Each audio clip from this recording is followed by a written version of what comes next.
Hello, assalamu alaikum, dear audience. I hope you all people are good in health and mind. Today, my topic of discussion is how to make great presentations.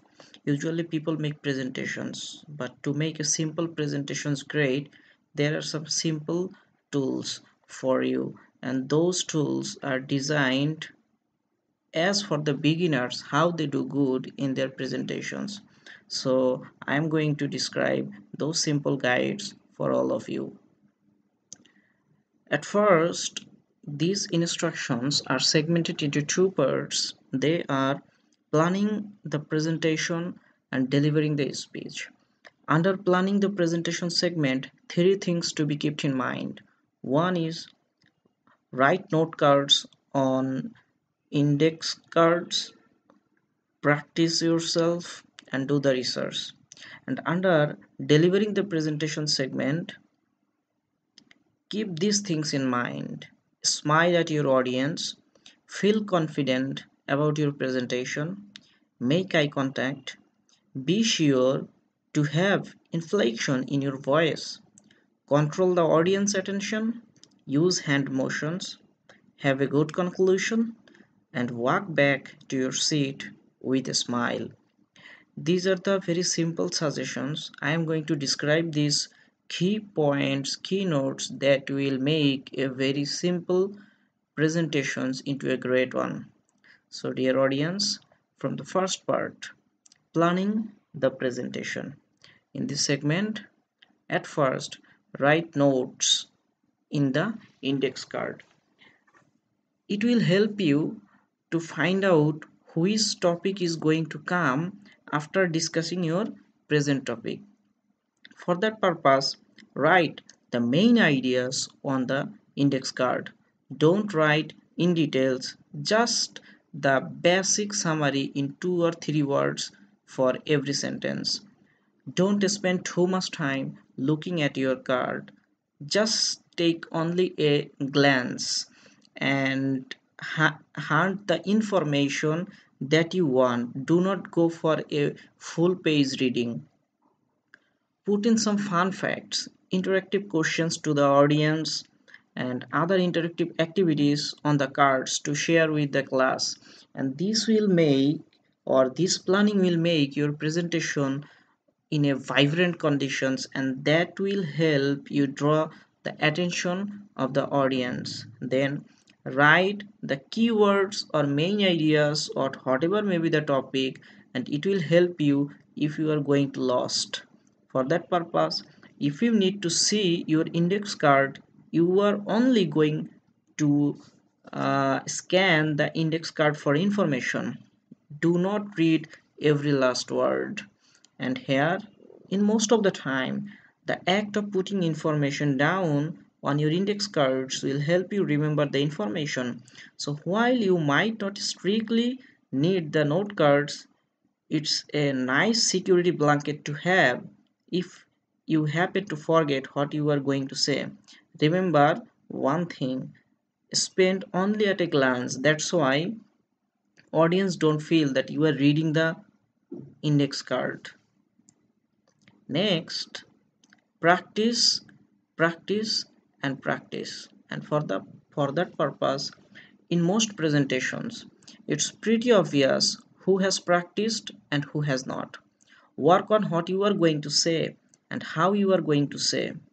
Use some common style in different presentations that will enable you to speak even if you have very little preparations. Say some common speech like in the next part, after discussing this part, use these types of common speeches that will enable you to talk when you want to remember. That will enable you to show audience or to draw audience even if you are going to change the topic. Then you will feel a lot more confident when you do the real thing, and you will eliminate the likes unlike those you try to wing it. Practice in front of your family and friends or in front of the mirror. When you rehearse your presentation, it's probably better to do it in front of your friends who you may not know well, as this will help you replicate the feeling of being in front of the class. And the basic suggestion for this part is that if you practice in front of someone or in front of mirror, it will help you believe that yes, you can do it in front of someone, and your belief that you can do it in front of someone will help you to do it in front of those people who are totally unknown, or in front of your teachers. Ask your friends for feedback after you finish your presentation. Was the presentation long enough? How was your eye contact? Were all the points clearly made? The feedback from your friends will probably help you to do good in the next presentations. Make critique of your practice performance. Remember, for the practice performance, when you practice, make someone that critically analyze my presentation. Challenge yourself to work on all the things that you believe you can improve during a real presentation. When it comes time to deliver the real deal, you will feel confident knowing that you have worked extra hard, so you are going to win the audience heart. Next, do the research. It will be very much helpful for presenting the fact and information in front of the audience. In order to give an engaging presentation, you need to know what you are talking about. You don't have to become expert for this or read every book or every website about the topic, but you should be able to answer some simple questions regarding this topic in front of your teacher or classmates. Get quotes from reliable sources. Good quotes make a usual presentation a great one. Taking what smart people have said and putting it in front of your presentation not only makes you look smart, it shows to the teacher and to the audience also that you spend time thinking about what other people said. Then make sure your sources are trustworthy. There is nothing that can quite break your confidence like a fact that turns out to not be a fact. Don't always trust the information you get off the internet, because internet is full of lot of obsolete information too. Now we are moving towards the second part, that is delivering the presentations, and it is the actual classroom or presentation dais where you are going to deliver the presentation. In this part, from the very beginning, smile at your audience, because remember, you are going to win the heart of the audience, and to win the heart of the audience you need to have a very smile face. When it comes in time to present, there is nothing that draws your audience into your presentation than a very good old-fashioned smile. Be happy, look like cheer up. You are about to teach your entire class something that they didn't know before. So, studies have shown that smiles are infectious. If you smile, other people will smile back. And it has another some resemblance that if audience smiles, it will make you happy and you are going to smile again. So smile is the foundation to win the heart of the audience. Next, feel confident about your presentation, because you are the expert into the classroom to talk about the fact. So if you are looking confused, people will not give their attention to you. So try to be confident. When you give your class a presentation, it's your job to make sure everyone understands what you are trying to tell them. Make sure you pay attention to how your teacher does this before your presentation, because teachers are the expert presenters. Be humble about what to do. Do not get tensed of being failed. Do not let the thought of failure creep into your mind. Be positive. Think that you are doing good and the result also will be good. In many ways, Your confidence is just as important as the information you are delivering. Information is very critical, but your confidence level is also critical because important information loses its attention due to lack of confidence. Also, if you are confident, you will have a better time exchanging ideas with the class. If you need a confidence boost, think in terms of big picture. After 10 or 15 minutes, your presentation will be over. What will your presentation matter in the long run? Probably not that much. So why too many tens? Be confident. It doesn't matter. Whatever happens, let them happen. I will try my best. I will do good and I must do good. Think in this way, be positive and focus on your confidence that you are doing great. And this will definitely create a very good impression into your audience. Then you have to show or ensure some sort of eye contact. So make eye contact with your audience. Nothing is more boring than listening to a presenter who looks at the floor or at the note cards. Relax. Your audience is made up of your friends and you talk to them all the time. Talk to them at the same style. So why you are thinking or making yourself confused or why you feel shy, look at them very confidently. Have the goal of looking at every person in the classroom at least once.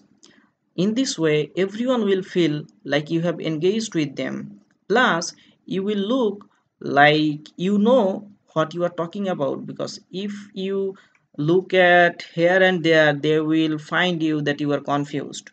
But if you look at them, then they will feel that you know what you are going to speak.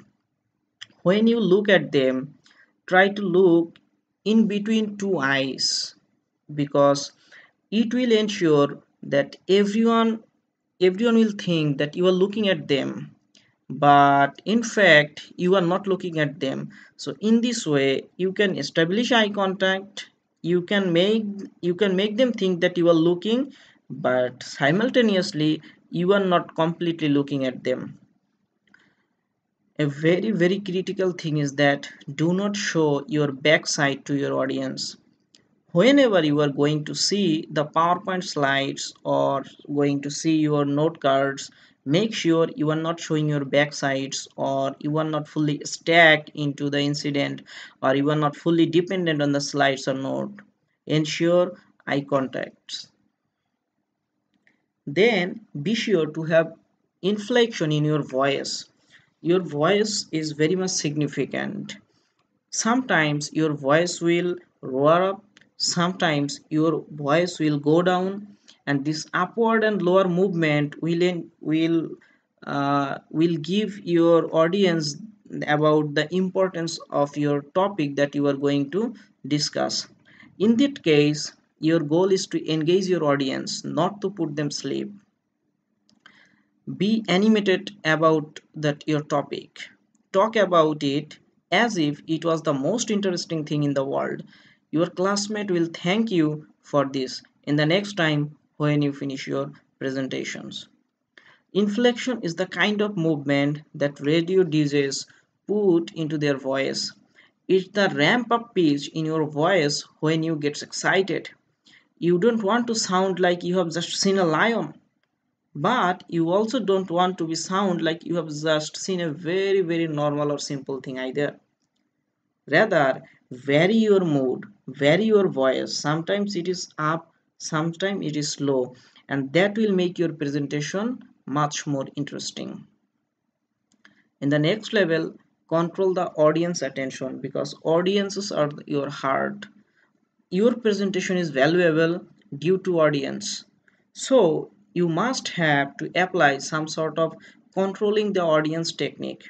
And in that case, if audiences get bored, if they only look at you or only look at the PowerPoint, so you have to apply some technique. Make such a style that can ensure audience's attention movement. For example, in a presentation case you are going to define the power. What is power? In that case, It is just like an example that how you can control your audience.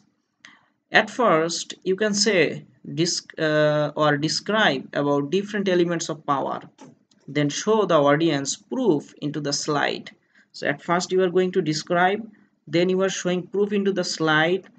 After giving proof into the slide, then draw their attention to you by making comment it that by considering all of these things, power is this. So here what actually happens into the audiences is that when you describe elements, audiences look at you. Then second phase, when you show them proof, they look at the PowerPoint slides.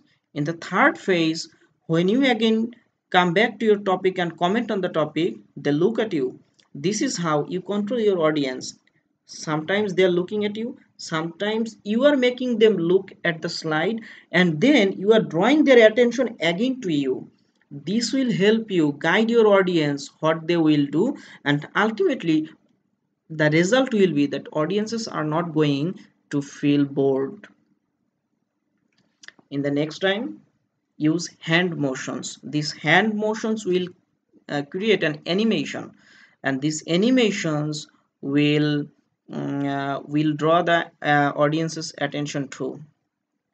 Move your hands along as long as you talk, using them to emphasize points and keep the audience interested by pointing something through your hands. It will also channel your nervous energy into a better place. In the next, have a good conclusion, because if something is concluded very good, it will also create a good impression into the class and into the teachers. Your conclusion is your final impression on your audience, including your teacher. Make it exciting by introducing a final statistics or come up with something creative to do at the end. Conclusions are important for this reason that you may perform good at the beginning, you may perform bad or average in the middle of your presentation, but if your conclusions are good, then it will create a last and everlasting positive image into your audience. Your conclusions can be anything so long as your audience knows you are finished. Tell a story, maybe one with a personal note. Stories are great for history or English presentations. You can also collect stories for business presentations too. So collect some stories. Conclude your presentation topic with a simple story. Ask proactive questions. What may happen if we do not follow it? Ask these questions to the audience. Do not seek for answer, but ask them these questions and they will think even after your presentation is end. Ending with a question is a good way of getting your audience to think about your presentation in an interesting way. Is there a certain conclusion you want them to come to? By the way, you have to ensure a very good conclusions. When you walk back to your seat, keep your smiles. People may not clap you, people may not give you a very good applause, but keep your smiles, because it has also a value into those people who are going to give you a very good marks. Know that you just have presented your report and that you just did something that many people would never be able to do. Don't be disappointed even if you don't get applause. Just stay confident and have a smile in your face even after you reach to your seat. And this smiling face will create a positive impressions into your classmates and also into your teachers. In addition to these suggestions, always follow some common formalities, like when you talk, ask permission from your teacher. When you are going to start your presentations, give your name, your ID, your identity to the audience, and to the teachers, because this is a common social norms. In addition to that, your dress code also has a great value into the audiences. If you are into a formal presentations, always be prepared with a formal get up setup, and don't be like in a mood or in an attitude like you are in a hurry. Your hairs are hair looks like you are not in a presentation mood. Don't say that I have just get up from the bed and going to sleep this topic. Don't be like this. Even if you do this, but don't say this to them. Be very polite, be formal, show them that you are very prepared, you give presentation very importance. So ensure this dress code, your speech, your norms, your attitudes, smiley face, and this will ensure definitely a very good and positive presentations. So with this, thank you all, and if you need any further information, don't hesitate to email me at new students help 17 at gmail.com. So with this, thank you all.